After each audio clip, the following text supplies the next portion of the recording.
விஜய் வந்து பாஜக திமுக விமர்சித்து வராரு. ஆனால் திருப்பரங்குன்ற விவகாரத்தில் வந்து கம்முன்னு இருக்க வேண்டிய இடத்துல கம்முன்னு இருக்கணும், கும்முன்னு இருக்க வேண்டிய இடத்துல கும்முன்னு இருக்கணும். இது யார் சொல்றது? திரு விஜய் அவர்கள். அரசியல் அப்படி இருக்க முடியுமானே? கம்முன்னு இருக்க வேண்டிய இடத்துல கம்முன்னு இருப்பேன், கும்முன்னு இருக்க வேண்டிய இடத்துல கும்முன்னு இருப்பேன். திரு விஜய் அவங்ககிட்ட கேளுங்க, ஐயா கம்முன்னு இருங்க, கும்முன்னு இருங்க, பேச வேண்டிய இடத்துல பேசுங்கன்னு நீங்கள் விஜய்கிட்ட சொன்னாவே நல்ல அரசியல்வாதியாக வருவார். இவ்வளவு பிரச்சனை நடக்குது, இவ்வளவு மட்டும் பார்ப்பேன்னா உங்களை நம்பி எப்படி மக்கள் ஆட்சி பொறுப்பு கொடுப்பாங்க? தப்பா தப்புன்னு சொல்லுங்க, சரியா சரின்னு சொல்லுங்க. ரோட்டுக்கு இந்த பக்கம் இருங்க அல்லது ரோட்டுக்கு இந்த பக்கம் இருங்க, நடுவில் நின்னா எப்படிங்க ஐயா? வண்டி நடுவில் தானே வரும். அதனால் திரு விஜய் அவர்கள் நியாயப்படி மக்களுடைய உணர்வு இன்னைக்கு எந்த பக்கம் இருக்குது? திருப்பரங்குன்றத்திலே தீபம் ஏற்றப்பட வேண்டும் என்று இருக்கும் பொழுது அவங்களுடைய ஆதரவு எந்த பக்கம் இருக்கணும்? நான் பேசவே மாட்டேன்னா அது எந்த விதமான அரசியல்?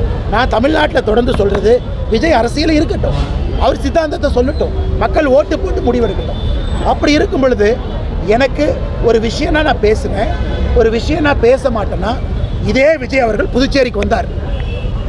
நம்முடைய ஆட்சியில், கூட்டணி ஆட்சியில் ஒரு எம்எல்ஏ மந்திரி ஆயிட்டாரு, அவர் சிறுபான்மையர் அப்படிங்கிறக்காக அவருக்கு பொறுப்பு கொடுக்கணும்னு விஜய் பேசினாரா இல்லையாங்கண்ணா? பேசினாரா இல்லையா? அன்னைக்கு சிறுபான்மையர்னு பேசின விஜய் திருப்பரங்குன்றத்தில் பெரும்பான்மையருக்கு ஏன் பேசல? இதே புதுச்சேரிக்கு வந்து சிறுபான்மையர் எம்எல்ஏவாக இருக்காரு, அவருக்கு பொறுப்பு கொடுக்காததற்கான காரணம் அவர் சிறுபான்மையர் பேசிய விஜய் அங்கே பெரும்பான்மையர் மக்கள் துன்பத்தில் இருக்கும்போது ஏன் பேசல? பாண்டிச்சேரி மக்களுக்கு உண்மை தெரியும்.